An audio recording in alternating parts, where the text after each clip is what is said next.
पहली चीज जो आप कह रहे हैं कि संसद का उद्घाटन कौन करे, तो देखिए, ये जो मोदी जी की सरकार है और खुद मोदी जी है, वो एक व्यक्ति की सरकार है। ये जो बीजेपी और ये लोग और बाकी लोग, वो जब तक समर्थन करते हो तब तक तुम हो, उसके अलावा कोई उसकी जरूरत नहीं है। तो पहली बात तो मैं ये कहना चाहूंगा कि आप मोदी जी से अगर उम्मीद कर रहे हैं कि वो संसद का उद्घाटन राष्ट्रपति से कराएं, तो उनकी जो कार्यशैली है उसमें ये संभव ही नहीं है। वो अपने आप को, अपने व्यक्तित्व को आगे रखना चाहते हैं और इसलिए सारे उद्घाटन आप देखिए। वंदे भारत ट्रेन, चलिए ट्रेन की एक नई टेक्नोलॉजी आई, और अगर पहली ट्रेन का उद्घाटन मोदी जी ने किया तो मैं मान सकता हूं कि एक हाई स्पीड ट्रेन की एक नई टेक्नोलॉजी आ चुकी है। लेकिन जितनी वंदे भारत ट्रेनें चलती हैं, वो चाहे दिल्ली से चले या कहीं और से चले, उस जाकर उसका उद्घाटन मोदी जी करते हैं और हर जगह ये चीजें सामने आती हैं। तो इसके पहले भी नई टेक्नोलॉजी, रेलवे कम से कम भारत में नई टेक्नोलॉजी के साथ बहुत पहले से चलने की कोशिश करता रहा है। राजधानी एक्सप्रेस भी एक ऐतिहासिक ट्रेन हुआ करती थी, और देश के सभी राजधानियों को जोड़ने का काम इस ट्रेन ने किया। मुझे याद नहीं है कि इन सारे ट्रेनों का उद्घाटन प्रधानमंत्रियों ने किया। तो ये तो आप मोदी जी से उम्मीद मत कीजिए, एक बात। दूसरी बात, लोग कह रहे हैं कि प्रेसिडेंट को करना चाहिए। अच्छा, मैं एक बात आपको बताऊं कि ये एड एंड एडवाइस से काम करें प्रेसिडेंट, ये सब संविधान में ऐसा नहीं है कि ये किसी को मालूम नहीं है या मोदी जी को मालूम नहीं है। दरअसल जी, अगला ये जो सब बहस अगला ये बहस जो सही।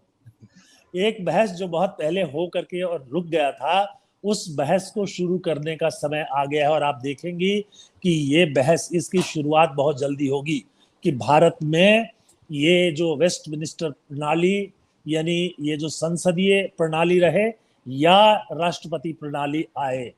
अभी जरा आप जो 3 राज्यों का चुनाव है, ये राजस्थान, मध्य प्रदेश, छत्तीसगढ़ वगैरह, ये छत्तीसगढ़। जो, जी जी, ये महत्वपूर्ण राज्य है, इनका चुनाव हो जाने दीजिए। और अगर कहीं बीजेपी जीत जाती है और उसके बाद 24 में भी जीत जाती है, तो अगला जो बहस आप करेंगी या करवाया जाएगा या इस तरह के मुद्दे उठाए जाएंगे कि भारत में संसदीय प्रणाली जो यहाँ है वो रहे या राष्ट्रपति प्रणाली आ जाए, और तब मोदी जी राष्ट्रपति होंगे। तो और जैसे अमेरिका में राष्ट्रपति के पास सारे अधिकार हैं, लोकसभा जो वहां संसद है, उसके पास जाने की जरूरत उनको बहुत कम चीजों के लिए पड़ती है, बजट वगैरह एक दो चीजें। बाकी प्रशासन के मामले में वो पूरी तरह से आजाद हैं। तो ये जो जो कुछ दिखाई दे रहा है, जिस तरह से एक एक व्यक्ति जो है वो सरकार और शासन का रूप बनता जा रहा है, उसमें मुझे लगता है कि ये बहस बहुत जल्दी शुरू हो जाएगी। आप 80s को याद कीजिए, जब थोड़ी सी स्थिति लोकसभा में खराब होने लगी थी, इंदिरा जी प्रधानमंत्री थी उस समय। उस समय बहुत सारे लोग, जहां तक मुझे याद है, देवकांत बरुआ एक समय में राष्ट्रपति, सॉरी, कांग्रेस के अध्यक्ष हुआ करते थे, और कई और दूसरे लोगों ने ये इस बहस की शुरुआत की कि भारत में संसदीय प्रणाली चले या फिर राष्ट्रपति प्रणाली आ जाए। तो राष्ट्रपति प्रणाली के लिए अगर मोदी जी मूव करेंगे तो मुझे कोई आश्चर्य नहीं होगा, वो वही चाहते हैं। और बाकी जो राज्यों में है सरकारें रहेंगी ठीक उसी तरह आजाद, ठीक उसी तरह से स्वतंत्र, ठीक उसी तरह से काम करने के लिए जैसे दिल्ली सरकार को केंद्र सरकार ने बना रखा है। दिल्ली सरकार की तरह राज्यों में मुख्यमंत्री भी चुने जाएंगे, विधायक भी चुने जाएंगे, सब कुछ होगा। लेकिन अगर सुप्रीम कोर्ट भी के कहने पर एक अध्यादेश आएगा और राज्यों को जो जो जो पूरा अधिकार है वो दिल्ली की तरह आ जाएगा। तो इसलिए मुझे कोई आश्चर्य नहीं होगा अगर कुछ दिनों के बाद जो भक्तगण हैं वो इस पर चर्चा शुरू करें।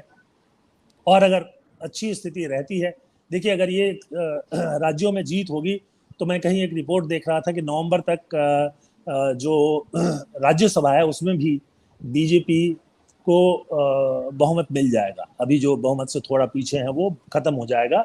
जो नए राज्यसभा के लोग चुन के आएंगे उनमें बीजेपी के लोग बहुत ज्यादा हैं, और नवंबर तक या दिसंबर तक जो है इस साल ये प्रक्रिया पूरी हो जाएगी। तो इसमें कोई कोर कसर नहीं रह जाएगा। और ये एक नई बात है, आज शायद मेरे दिमाग में भी पहली बार आया है, लेकिन कहीं ना कहीं इस सोच पर काम करते हुए, इस प्रक्रिया के जरिए काम करते हुए मोदी जी, उनके भक्तजन और पार्टी के लोग भी जो है वो दिखाई दे रहे हैं।